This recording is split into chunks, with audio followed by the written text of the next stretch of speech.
আমরা পেতে শুরু করেছি, পেয়েছি, বেশ কিছু দল আমাদেরকে ইতিমধ্যে দিয়েছেন এবং তারই ভিত্তিতে আমরা বিভিন্ন রাজনৈতিক দলগুলোর সাথে যোগাযোগ করছি এবং আলোচনাগুলো শুরু করছি। আমাদের এই আলোচনার আজকের থেকে শুরু এবং আগামী কয়েকদিন অর্থাৎ ছুটির আগে পর্যন্ত, আপনারা সকলেই জানেন যে স্বাধীনতা দিবস এবং ঈদ উপলক্ষে ছুটি, বেশ কয়েকদিনের ছুটি থাকবে। তার আগেই আমরা অন্তত পক্ষে 4টি রাজনৈতিক দলের সঙ্গে আলোচনা শেষ করব, কিন্তু এই আলোচনা অব্যাহত থাকবে। ঈদের ছুটির পর আমরা আশা করছি যে 26শে মার্চ থেকে 7ই এপ্রিল পর্যন্ত যেহেতু ছুটি থাকবে, ওই সময়টাতে অফিস বন্ধ থাকার কারণে আমাদের এই রাজনৈতিক দলগুলোর সাথে যোগাযোগ থাকবেই, কিন্তু আলোচনাগুলো আমরা 7ই এপ্রিলের পরে শুরু করব। আমরা আশা করছি যে এই রাজনৈতিক দলগুলোর পক্ষ থেকে ইতিমধ্যেই যে সমস্ত মতামত দেওয়া হয়েছে সেগুলো আমরা পর্যালোচনা করছি এবং আমরা আশা করছি যে বিভিন্ন বিষয়ে আমরা একমতের জায়গায় আসতে পারবো। এবং ইতিপূর্বে যে সমস্ত বক্তব্য আমরা রাজনৈতিক দলগুলোর কাছ থেকে শুনেছি তাতে এতে আশাবাদী হওয়ার কারণ যথেষ্ট রয়েছে। আমরা মনে করি যে এই বিষয়ে আমাদের সাথে অনানুষ্ঠানিক আলোচনায় যেসব মতামত পাওয়া গেছে, তারা জনসমক্ষে যেগুলো বলেছেন সেগুলোতে আশাবাদী হওয়ার যথেষ্ট পরিমাণে কারণ আছে।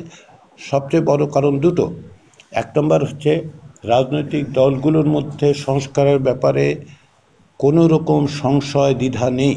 রাজনৈতিক দলগুলো চান যে এখনকার যে পরিস্থিতি সেটা থেকে অতিক্রম করার, সেটা থেকে বেরিয়ে আসার পথ হচ্ছে সংস্কার। এটা হচ্ছে এক। দ্বিতীয় যেটা, সেটা হচ্ছে যে রাজনৈতিক দলগুলো এই সংস্কার প্রক্রিয়ায় অংশগ্রহণ করতে চান। তাদের দিক থেকে কোনোভাবেই কখনোই অসহযোগিতার তো প্রশ্নই ওঠে না। তারা সর্বাত্মক সহযোগিতা করছেন, অব্যাহত রেখেছেন। ফলে এই দুটো কারণে আমি মনে করি যে অগ্রসর হব। কতটা সময় লাগবে অনেকে প্রশ্ন করছেন, সেটা নির্ভর করছে যে আলোচনাটা আমরা কিভাবে অগ্রসর হই। রাজনৈতিক দলগুলোর সাথে আলোচনার ক্ষেত্রে যেভাবে অগ্রসর হওয়া যাবে তাতে আমাদের লক্ষ্য স্বল্পতম সময়ে। পাশাপাশি যেটা আমি বারবার উল্লেখ করি সেটা হচ্ছে জাতীয় ঐক্যমত্য কমিশনের সময়সীমা নির্ধারিত হয়েছে 15ই জুলাই পর্যন্ত। আমরা এর মধ্যেই আমাদের কাজ সম্পাদন করতে চাই। আমরা আশা করছি যে তার আগে সেটা সম্ভব হবে এবং সম্ভব হলে সময়ে সময়ে আপনারা জানবেন।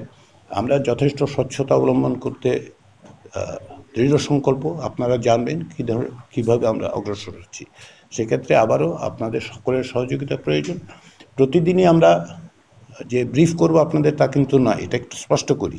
কারণ হচ্ছে আলোচনায় আজকে একরকম আলোচনা হলো, কালকে আবার হয়তো একটু পরিবর্তিত হবে। যখনই আমরা একটা অবস্থার মধ্যে যাব, একটা পরিস্থিতিতে যে আপনাদের জানানো যাবে, আমরা অবশ্যই আপনাদের জানাবো। অবশ্যই আপনাদেরকে জানাবো যে কাজের অগ্রগতি কী হচ্ছে।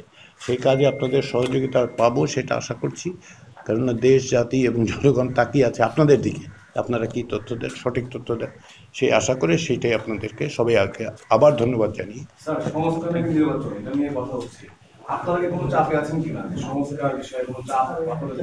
আমাদের উপর কোনো রকম চাপ নেই। আমরা কোনো রকম জাতীয় ঐক্যমত্য কমিশন কোনো রকম চাপের মধ্যে নেই।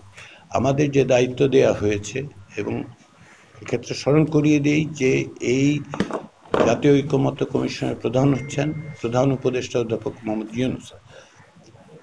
সেক্ষেত্রে এর উপর চাপের কোনো প্রশ্ন আমি দেখতে পাই না।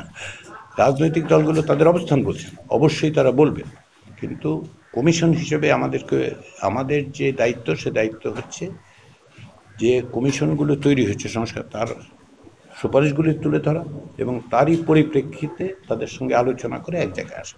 সেই প্রক্রিয়াটা চলছে বললাম এই কারণে। আমরা যখন দিয়েছি ওনারা অত্যন্ত নিষ্ঠার সঙ্গে ক্ষেত্রবিশেষের সময় নিয়ে হলেও তারা তাদের সুচিন্তিত মতামতগুলো আমাদের জানাচ্ছে। ফলে আমি এই মুহূর্তে কোনো চাপের কোনো প্রশ্ন আমি দেখতে পাই না।